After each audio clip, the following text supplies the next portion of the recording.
propósito de negociaciones, nombramientos por el eventual lobby en el nombramiento de jueces y juezas de la Corte Suprema, el Consejo del Instituto Nacional de Derechos Humanos decidió querellarse y lo hizo por el delito de tráfico de influencias, entregando como antecedentes lo ocurrido con el ex juez Juan Poblete y los mensajes que envió para apoyar a la magistrada María Teresa Letelier. Uno de los involucrados en estas conversaciones es el exministro de Defensa de Sebastián Piñera, expresidente de Renovación Nacional, actual candidato designado para la comuna de Santiago, Mario Desbordes, quien decidió apoyar a María Teresa Letelier para llegar al máximo tribunal después de hablar con este juez Poblete. El hoy candidato a la alcaldía de Santiago negó alguna infracción y criticó al Instituto Nacional de Derechos Humanos. Miguel Ángel Araya, muy buenos días. Miguel Ángel. Muy buenos días, Tomás, Katy, auditores, claro, porque tráfico de influencias y opacidades en el sistema de nombramientos de los jueces y juezas de nuestro sistema de justicia. Un tópico que se ha vuelto común en los titulares de la prensa, pero también en las conversaciones y discursos de nuestras autoridades a raíz de casos como el del abogado Luis Hermosilla, que habría tenido comprometedores mensajes con miembros del Poder Judicial.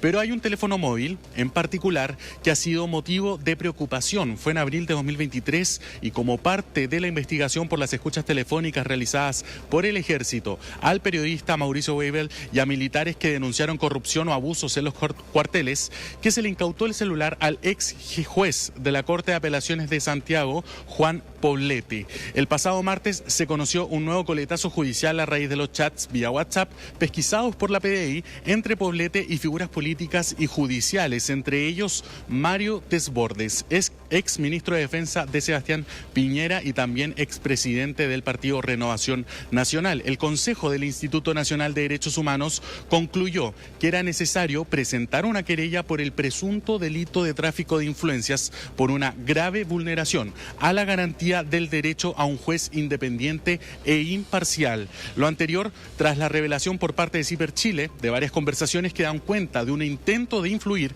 a favor de la magistrada María Teresa Letelier para su nominación en la Corte Suprema y posterior ratificación por parte del Senado, lo que se terminó concretando. Según informes a los que accedió CIPER, Mario Desbordes participó en conversaciones de WhatsApp con el ex magistrado Juan Antonio Poblete, quien abogaba por el nombramiento de Letelier en el máximo tribunal de nuestro país.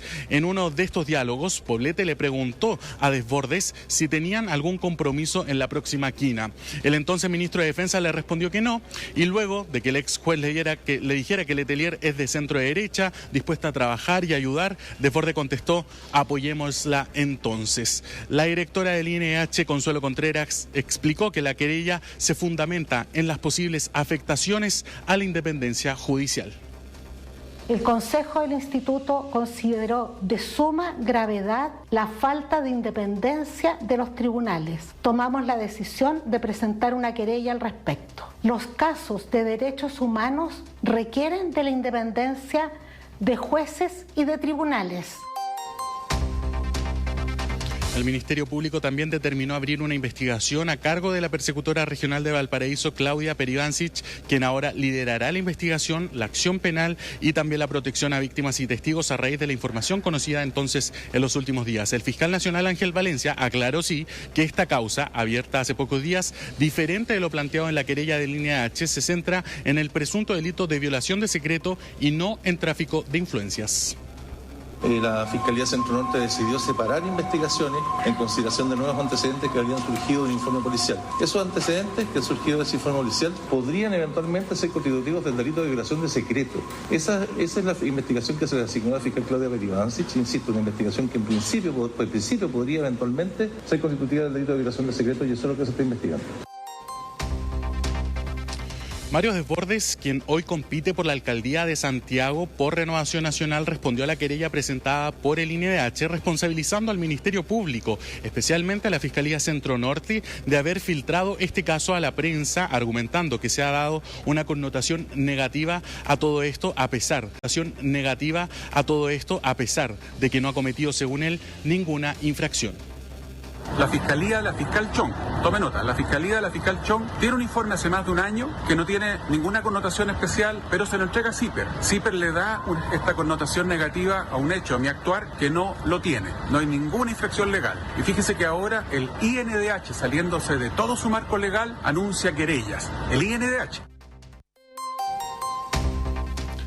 En respuesta a las acusaciones, su partido Renovación Nacional emitió una declaración denunciando una operación política de desprestigio supuestamente orquestada por el Partido Comunista contra Desbordes, quien es el candidato único de Chile Vamos a la alcaldía de Santiago, asegurando que la querella del INDH además excedería sus atribuciones. Sin embargo, el académico de la Facultad de Derecho de la Universidad Diego Portales, Cristian Riego, sostuvo que la querella está dentro de las facultades que cuenta el INDH. Espero que esto abra como digo, más que la responsabilidad penal de estas personas, me parece que lo interesante es abrir este debate y hacer ver que un país que pretende tener un poder judicial independiente no puede estar haciendo descansar su sistema de designaciones sobre la base de estas prácticas. Dado que estos delitos afectan un valor fundamental de los derechos individuales como es la independencia de los jueces, uno podría sostener que tiene facultades para hacerlo. El abogado penalista Mario Vargas Cosiña, y quien presentó un recurso para evitar que la Fiscalía le entregue al Consejo de Defensa del Estado los chats de WhatsApp de Luis Hermosilla, afirmó que con este tipo de acciones legales se demostraría que el INDH funciona como un instrumento político. La ley que crea el Instituto Nacional de Derechos Humanos establece expresamente qué es lo que pueden hacer y no hacer. Y obviamente que la querella que están interponiendo está totalmente vedado. Acá el Instituto de Derechos Humanos está actuando en contra de la ley y en contra de la Constitución. Bueno, la querella anunciada por el Instituto Nacional de Derechos Humanos no es nominativa, sino que deja en manos de la investigación las presuntas responsabilidades en este caso, en caso de que se configure entonces el delito de tráfico de influencias. La preocupación del organismo también reside en que la ministra Letelier será una de las magistradas encargadas de ver la contienda de competencia del caso Conscriptos de Putre. De hecho, lo señalan en un comunicado de prensa. Ella, al ser integrante de esta segunda sala del máximo tribunal de nuestro país, donde se va a revisar entonces esta contienda de competencia, una causa en la que el INDH también es querellante y por lo tanto por eso se genera esta preocupación por parte del organismo. Los votos en esta decisión del Consejo del Instituto Nacional de Derechos Humanos fueron a favor de esta querella, de presentar esta querella, Consuelo Contreras, Constanza Valdés, Heidi Oberruther, Juan Carlos Cayo, Paula Salvo, Lieta Vivaldi y Francisco Ugaz. Y se abstuvieron Cristian Pertusé, Sebastián Donoso, Beatriz Corvo e Ignacio Covarrubias, quienes son más cercanos a la derecha. Cabe señalar también algo importante, han continuado apareciendo nuevos involucrados con estos chats del ex magistrado Juan Poblete. El último de ellos sería el ex ministro de Defensa también durante el gobierno de Sebastián Piñera, Alberto Espina, quien admitió haber tenido conversaciones de esta índole con respecto de nombramientos de jueces y juezas de nuestro Poder Judicial. Tomás, Cati. Mira, yo creo que lo primero que podemos decir es que hay opiniones encontradas en cuanto a las facultades que tiene el Instituto Nacional de Derechos Humanos para querellarse. Hay abogados que opinan a favor, otros en contra. Yo tengo la impresión que no tiene facultades, es mi impresión, que no tiene lo que llaman los abogados legitimidad activa. ¿Por qué? Porque resulta que las facultades en materia de derecho público, y este es un organismo público, son de derecho estricto, es decir, tienen que estar expresamente señaladas una tras otra. Y por lo tanto, si no están expresamente señaladas, esa facultad no existe. Pero hay otras opiniones. Yo creo que no tiene facultades. Pero si eso es así, si es que la tesis del Instituto Nacional de Derechos Humanos es que tiene facultades, yo me pregunto por qué no las ejercieron antes. ¿Cuál es la tesis del Instituto Nacional de Derechos Humanos? Más allá del fondo y de lo reprochable que es lo ocurrido. Estoy hablando simplemente de las facultades para querellarse. Si estas facultades existen, ¿por qué no se querelló ante tantos casos anteriores de falta de independencia? Porque lo que sostiene el Instituto Nacional de Derechos Humanos es que la falta de independencia de un juez, la falta de imparcialidad de un juez, atenta contra los derechos humanos. Estamos llenos de casos. Perdón, un juez no puede ser pro algo. Nosotros hemos visto jueces con cornetas, con altavoces en los pasillos de tribunales, proclamando algo. Mi pregunta es, ¿por qué no lo hicieron antes? Si esa es la tesis. A ver, nosotros mismos criticamos un tráfico de influencias y comunicaciones telefónicas para beneficiar a Dobra Luxi. Y resulta que recurrieron de protección, contemos toda la historia, y ganamos 3-0 en la Corte de Apelaciones y después 3-0 en la Corte de Apelaciones y después perdimos 4-1 en la Corte Suprema. Estamos disputando esto en la Corte Interamericana de Derechos Humanos. Hubo conversaciones telefónicas, hubo llamados. ¿Dónde está el Instituto Nacional de Derechos Humanos? Pues que esto tiene una connotación política. Dejo la pregunta al aire. ¿Por qué ahora sí y nunca en otros casos? Dejémoslo ahí. Ahora, veamos el fondo del tema. El fondo es horrible y esto ocurre a cada rato. ¿Por qué cuando hay que elegir una terna para ser ministro de Corte y hay concurso, eligen al número 30, después al número 45 y después al número no sé cuánto, y no los primeros? ¿Por qué esos nombres y no otros? ¿Por qué la elección de notarios en las ternas para que el presidente designe un notario? ¿Es que no hay conversaciones? No estoy diciendo que esto sea bueno o malo. Yo creo que no estoy diciendo que esto sea una cosa que es malo. No estoy diciendo que esto, no estoy hablando de una ambigüedad. Ocurre muchísimo. ¿Qué es lo que está ocurriendo en estos instantes en la Corte Suprema? Que como todos saben que existe en WhatsApp, el WhatsApp es una cosa maldita. O sea, es maldita. Imagínense que antes eran conversaciones, pero ahora la gente usa el WhatsApp, queda escrito, pericia los teléfonos. ¿Qué ocurriría si se ven todos los WhatsApp de Poblete, de algún notario, el notario más poderoso de yo diría de Chile, puede ser, es Francisco Leiva, hermano del diputado socialista Raúl Leiva?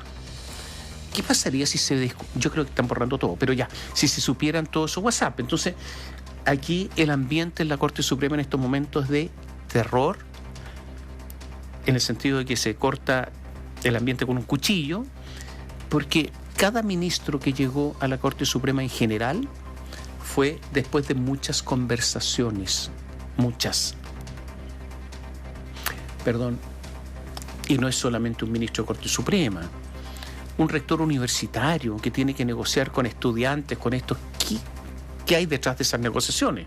Esto no son elecciones que me presento, está el programa, me voy para mi casa, si les gusta voten por mí, si no, no votan. No, esto no es así. Este es el problema. Ahora, ¿qué compromisos además surgen después? Y en eso tiene razón el Instituto Nacional de Derechos Humanos en el fondo. Por estos favores concedidos, son los compromisos después de los favores, pues.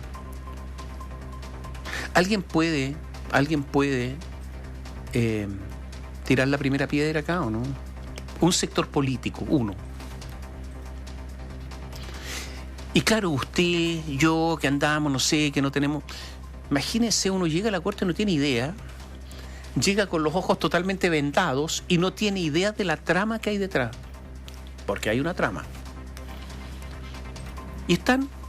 A ver, nosotros aquí en Biobío, ¿y por qué me extiendo sobre esto? Somos los que hemos denunciado a los operadores judiciales hace mucho tiempo y hemos estado solos denunciándolos. Aquí en Eugenio González, el que le dicen el pingüino, allá anda el Tránsito Campo, uno de cada sector, y los hemos denunciado acá en un silencio y una soledad absoluta, porque operan en los tribunales hace rato. Bueno, lo que se viene a develar ahora es parte de una parte pequeña de todo esto. Eso es lo que yo quiero decir. ¿Qué va a pasar? ¿Qué es lo que se espera, Miguel Ángel, en los próximos días? A ver, perdón, una observación. Perdón, Miguel Ángel, antes de terminar, quiero hacer la pregunta completa. ¿Qué es lo que se espera? Pero yo creo que lo primero que se espera es si se declara admisible o no la querella del Instituto Nacional de Derechos Humanos, ¿no? Exactamente, ver si se declara admisible esta querella, y es lo que han puesto atención los abogados y expertos en esta materia, porque se ha formado un debate. Tú lo decías, Tomás, si esta querella va a ser admitida por la Corte Suprema o por el debido tribunal correspondiente, porque se ha criticado que esto no estaría dentro de las facultades. En la orgánica constitucional del INDH están detalladas los tipos de delitos en los cuales ellos se pueden pronunciar o también tomar acciones legales. Y en este caso, el de tráfico de influencias no estaría detallado en su ley orgánica. Eso es lo que señalan algunos abogados. Otros señalan que se puede dar una vuelta para decir que se está afectando una garantía constitucional, un derecho humano de las personas a tener una justicia imparcial y por lo tanto objetiva. Ese sería como el punto del cual se estarían agarrando desde el organismo para presentar esta querella. Pero sí, eso sería lo más importante, ver si esta querella va a ser admitida o no por los tribunales de justicia y ver hasta qué instancias va a llegar esto también, porque también hay abogados individuales, abogados privados que también han anunciado y están analizando presentar querellas por este caso, así que va a ser y va a continuar generando repercusiones. Estamos en contacto, muchas gracias. Sí, Tomás, sí.